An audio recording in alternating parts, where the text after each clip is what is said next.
When we think about giant pandas, we usually picture fluffy black and white ambassadors of wildlife conservation.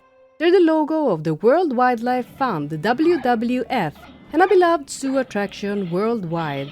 But beneath that cuddly exterior lies a complicated reality, shaped by decades of environmental devastation, lack of animal protections, and the strategic use of pandas as political and diplomatic tools.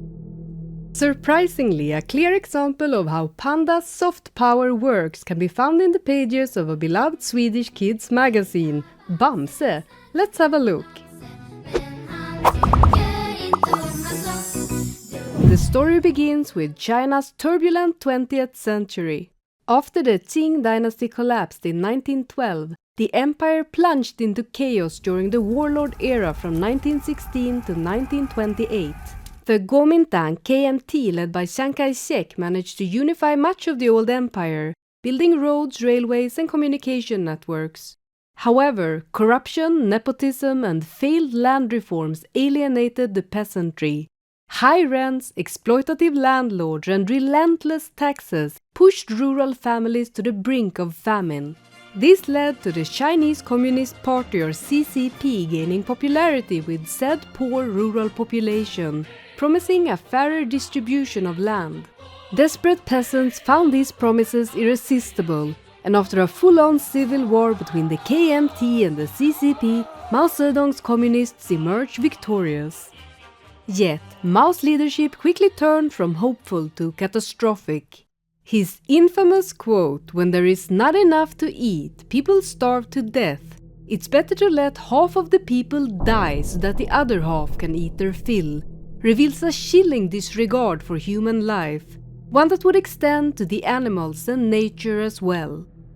Under Mao, upwards of 78 million people, which is more than Stalin and Hitler's death counts combined, are believed to have died as a result of policies like the Great Leap Forward from 1958 to 1962, which devastated both human and ecological landscapes. Driven by an obsession to rapidly industrialize, forests were cut down en masse to fuel backyard furnaces for steel production, gutting the bamboo forests where pandas once thrived. Here's very typical scenery. The clouds are coming in, it's going to start raining, and there isn't a tree out there. And what they told me was that the trees were cut down during the Great Leap Forward campaign in 1958 through 1963, and the most of the cutting occurred the first year. One thing that troubled me as I looked at this, that story sounded incredible, because if you look at that, the question is, where are the stumps? You see any stumps? I never saw any. And so I inquired about that, and then I really got my eyes open. What happened was, Mao was trying in the Great Leap Forward campaign to put a modern infrastructure in China. The primary thing that he wanted to do was build a national railway system, and they built a superb railway system.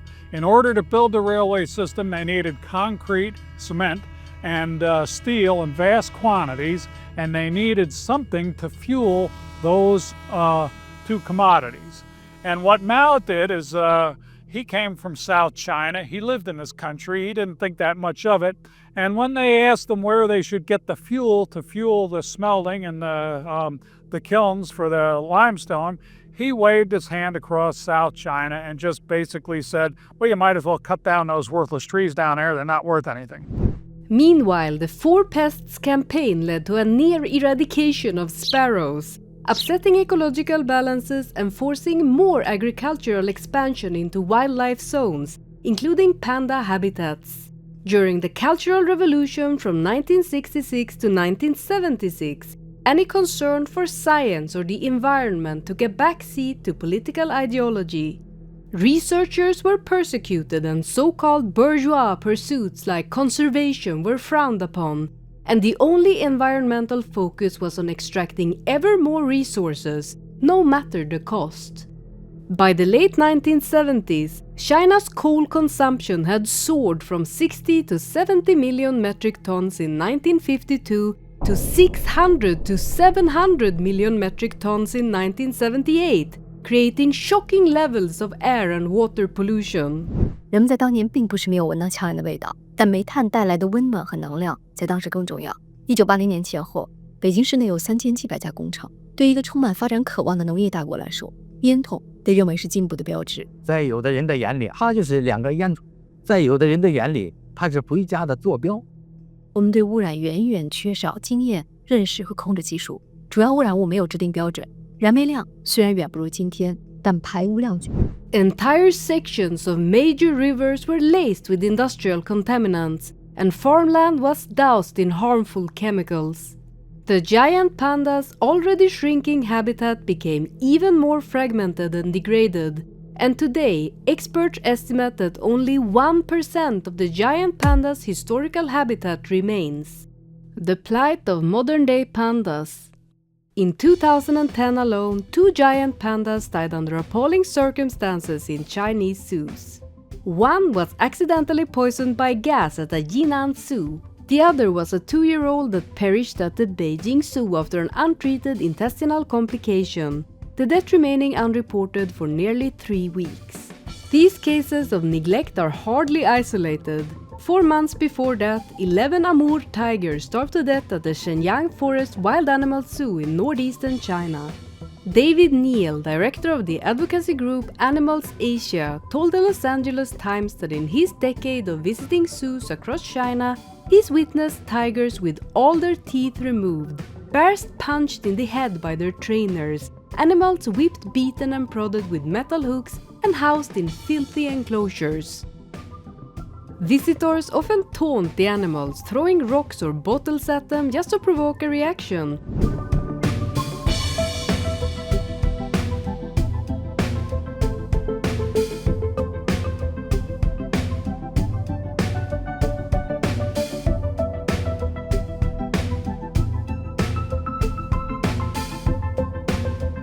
And there have been many incidents where visitors jump directly into enclosures, putting both human and animal at risk. Despite occasional government directives to improve zoo conditions, these remain toothless without proper laws protecting animals in captivity and consistent enforcement. As an example of how bad it can get, some bear species like Asiatic black bears and sun bears sometimes suffer even harsher circumstances in captivity.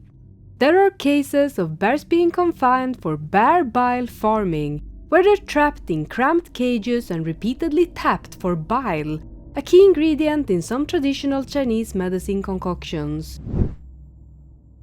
The prime source of bear bile in the world is a network of farms in China, where around 7,000 bears are housed.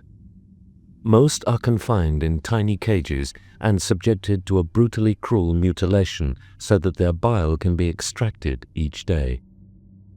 Investigators from the World Society for the Protection of Animals, known as WISPR, have visited many Chinese bear farms. An analysis of these conditions by more than 50 experts in animal behavior concluded that the process of bile extraction from live bears could never be conducted humanely. Luckily, giant pandas don't produce the same bile components, sparing them from this specific practice, but it doesn't shield them from overall neglect. No matter how often or loudly the government touts its breeding programs and conservation measures, the harsh reality is that panda welfare remains precarious in a system where there is no comprehensive national law prohibiting animal cruelty. Although China's wildlife protection law, first passed in 1988 and later amended, ostensibly grants Class 1 protection status to the giant panda, the recent construction of express railways straight through fragmented panda territories only reinforces the notion that the government only prioritizes panda conservation when it conveniently aligns with other interests. Panda diplomacy. My theory as to why the Chinese government seemingly cares a lot about their pandas despite their complete disregard for animal welfare in general is that each one is worth $1 million a year when rented to a foreign zoo. The CCP has indeed turned the giant panda into a both lucrative and powerful diplomatic tool. Historically, pandas were gifted to foreign allies. After 1984, however, China began leasing pandas at exorbitant rates, up to $1 million per panda per year, citing conservation fees. These panda loans also serve as political leverage. If a host country offends China, the pandas can be recalled, much like an ambassador. This side of panda diplomacy has been seen in action multiple times, including a recent high-profile outcry over Jaja, an elderly panda formerly at the Memphis Zoo. Videos on Chinese social media claiming the pandas are being abused quickly went viral against the backdrop of growing anti-American sentiment, the rumors often fanned by state propaganda. And meanwhile, Chinese social media users are praising these viral videos of this panda in Russia, Wu Yi, claiming videos of the active and playful panda prove Russia is taking excellent care of the Chinese bear. State TV saying the pandas are helping the Russia-China relationship. Chinese social media exploded with heated discussions and accusations of neglect, coinciding with the infamous 2023 Chinese surveillance balloon incident. The drama ended with Jaja's contractual stay in Memphis not being extended, and her instead being moved to the Beijing Zoo after 20 years in Memphis. By the way, here is a public review from someone who visited the Beijing Zoo on TripAdvisor dated October 18, 2024. Do not go here, poor treatment of animals. What the hell, Beijing Zoo? Absolute crap, figuratively and literally speaking. I can only echo the other recent reviews about how terribly most animals are treated. The pics I've taken don't even scratch the surface.